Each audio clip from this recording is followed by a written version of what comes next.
200 आइतबार किन छुट्टी गरियो भन्दाखेरि नि क्रिस्चियनहरु चर्चमा जान्छ क्या आइतबारको दिन त्यसको लागि। अनि शनिबार र आइतबार छुट्टी भएपछि त अमेरिका भइगयो नि देश।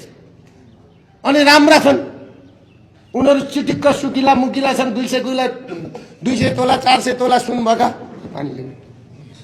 200 तोला 400 तोला सुन भएका हैन, भयवरको सम्पत्ति भएका मान्छेहरु छन्।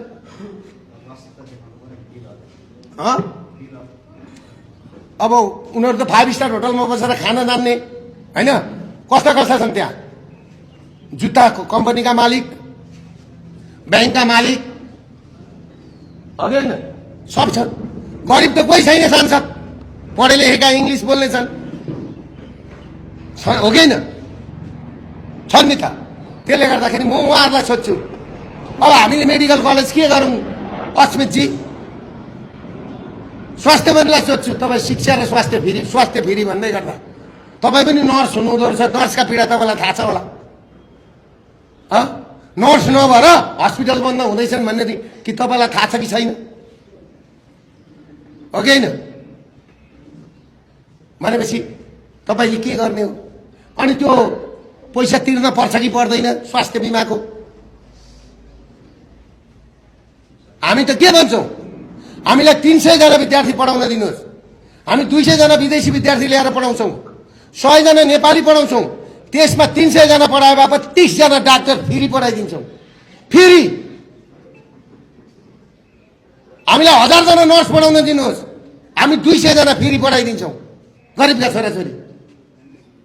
हामी त्यो भन्छौँ।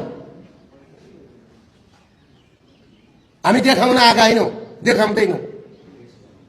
देश बनाउने हो भने, साँच्चै देश बनाउने हो भने म बालनजीलाई, सम्माननीय प्रधानमन्त्रीलाई म के भन्छु भने, एउटा युवा हुनुहुन्छ, आँट गर्नुहोस्, तेलको भाउ पहिलाको ठाउँमा ल्याउनुहोस्, करमाथि कर नलाउनुहोस्, र एमसीसी र एसपीपी क्याबिनेटबाट खारेज गर्नुहोस्। क्याबिनेटबाट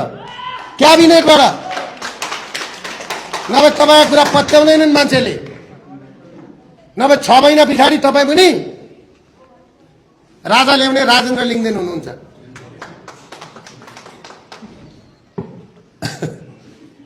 अहिले तपाईसँग धेरैले आश गरेका छन्। 1-2 जना डाक्टरहरू, 1-2 जना मिडियाका साथीहरू बालन भनेको महा मान्छे, राजा ल्याउने बालन ल्याऊ भन्नुहुन्छ।